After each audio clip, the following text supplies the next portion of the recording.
The Matrix is one of the greatest metaphors ever. Machines invented to make human life easier end up enslaving humanity. This is the most common theme in dystopian science fiction. Why is this fear so universal, so compelling? Is it because we really believe that our toaster and our notebook will end up as our mechanical overlords? Of course not. This is not a future that we fear, but a past that we are already living. Supposedly, governments were invented to make human life easier and safer, but governments always end up enslaving humanity. That which we create to, quote, serve us, ends up ruling us. The US government, by and for the people, now imprisons millions, takes half the national income by force, overregulates, punishes, tortures, slaughters foreigners, invades countries, overthrows governments, imposes 700 imperialistic bases overseas, inflates the currency, and crushes future generations with massive debts. That which we create to serve us ends up ruling us. The problem with the state as servant thesis is that it is historically completely false, both empirically and logically. The idea that states were voluntarily invented by citizens to enhance their own security is utterly untrue. Before governments in tribal times, human beings could only produce what they consumed. There was no excess production of food or other resources. Thus there was no point owning slaves, because the slave could not produce any excess that could be stolen by the master. If a horse pulling a plow can only produce enough additional food to feed the horse, there's no point hunting, capturing, and breaking in a horse. However, when agricultural improvements allowed for the creation of excess crops, suddenly it became highly advantageous to own human beings. When cows began to provide excess milk and meat, owning cows became worthwhile. The earliest governments and empires were in fact a ruling class of slave hunters who understood that because human beings could produce more than they consumed, they were worth hunting, capturing, breaking in, and owning.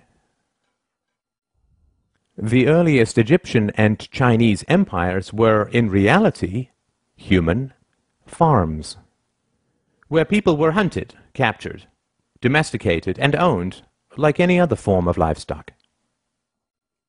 Due to technological and methodological improvements, the slaves produced enough excess that the labor involved in capturing and keeping them represented only a small subset of their total productivity. The ruling class, the farmers, kept a large portion of that excess while handing out gifts and payments to the brutalizing class, the police, slave hunters, and general sadists, and the propagandizing class, the priests, intellectuals, and artists. This situation continued for thousands of years, until the 16th to 17th centuries, when again, massive improvements in agricultural organization and technology created the second wave of excess productivity. The enclosure movement reorganized and consolidated farmland, resulting in 5 to 10 times more crops, creating a new class of industrial workers displaced from the country and huddling in the new cities. This enormous agricultural excess was the basis of the capital that drove the Industrial Revolution. The Industrial Revolution did not arise because the ruling class wanted to free their serfs, but rather because they realized how additional, quote, liberties could make their livestock astoundingly more productive. When cows are placed in very confining stalls, they beat their heads against the walls, resulting in injuries and infections. Thus, farmers now give them more room, not because they want to set their cows free, but rather because they want greater productivity and lower costs. The next stop after free range is not freedom. The rise of state capitalism in the 19th century was actually the rise of free-range serfdom. Additional liberties were granted to the human livestock not with the goal of setting them free, but rather with the goal of increasing their productivity. Of course, intellectuals, artists, and priests were, and are, well paid to conceal this reality. The great problem of modern human livestock ownership is the challenge of enthusiasm. State capitalism only works when the entrepreneurial spirit drives creativity and productivity in the economy. However, excess productivity always creates a larger state and swells the ruling classes and their dependents, which eats into the motivation for additional productivity. Taxes and regulations rise, state debt, future farming, increases, and living standards slow and decay. Depression and despair begin to spread as the reality of being owned sets in for the general population. The solution to this is additional propaganda, antidepressant medications, superstition, wars, moral campaigns of every kind, the creation of, quote, enemies, the inculcation of patriotism, collective fears, paranoia about outsiders and immigrants, and so on. It is essential to understand the reality of the world. When you look at a map of the world, you are not looking at countries, but farms. You are allowed certain liberties, limited property ownership, movement rights, freedom of association and occupation, not because your government approves of these rights in principle, since it constantly violates them, but rather because free-range livestock is so much cheaper to own and so much more productive. It is important to understand the reality of ideologies. State capitalism, socialism, communism, fascism, democracy.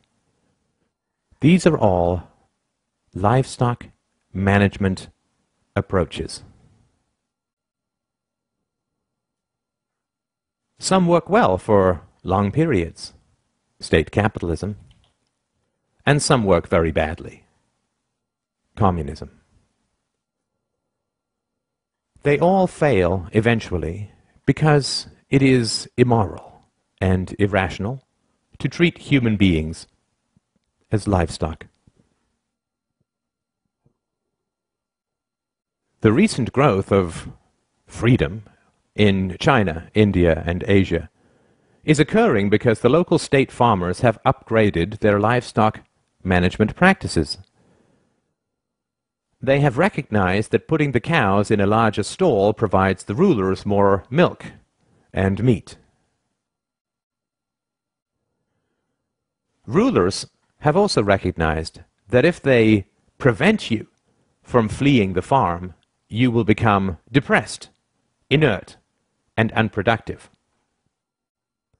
A serf is the most productive when he imagines he is free. Thus your rulers must provide you the illusion of freedom in order to harvest you most effectively. Thus you are allowed to leave, but never to real freedom, only to another farm, because the whole world is a farm. They will prevent you from taking a lot of money. They will bury you in endless paperwork.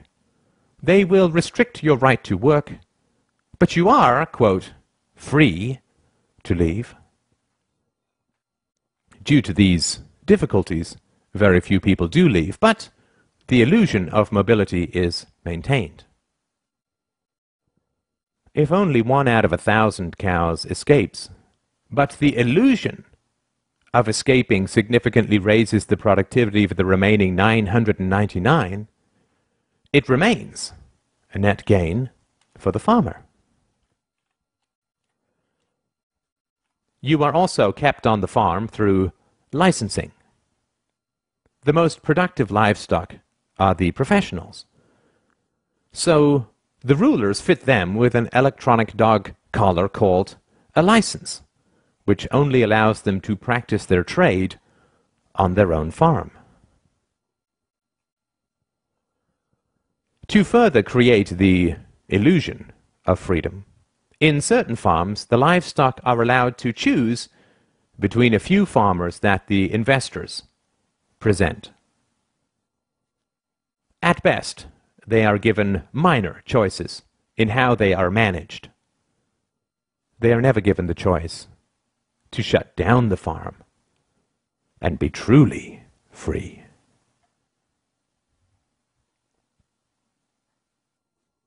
Government schools are indoctrination pens for livestock.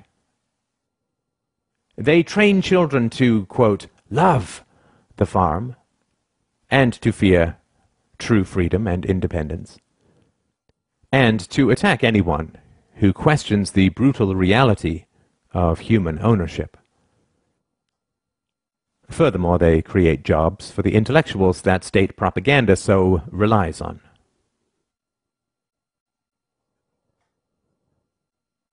The ridiculous contradictions of statism, like religion, can only be sustained through endless propaganda inflicted upon helpless children.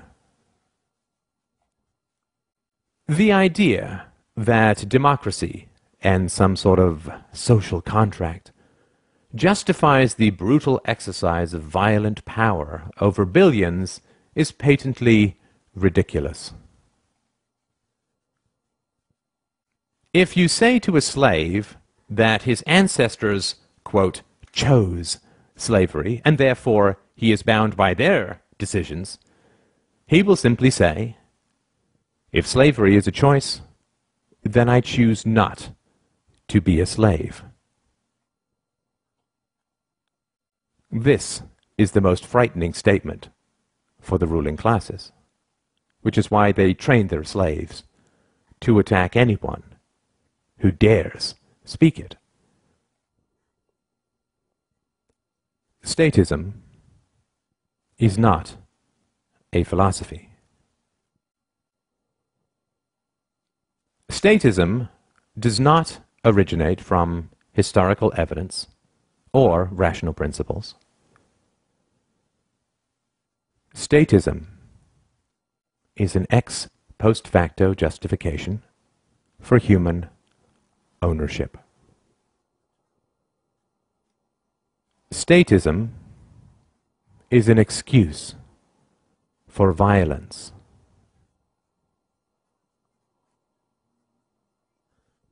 Statism is an ideology, and all ideologies are variations on human livestock management practices. A religion is pimped out superstition, designed to drug children with fears that they will endlessly pay to have, quote, alleviated. Nationalism is pimped out bigotry, designed to provoke a Stockholm syndrome in the livestock. The opposite of superstition is not another superstition, but the truth. The opposite of ideology is not a different ideology, but clear evidence and rational principles. The opposite of superstition and ideology, of statism, is philosophy. Reason and courage will set us free. You do not have to be livestock. Take the red pill. Wake up.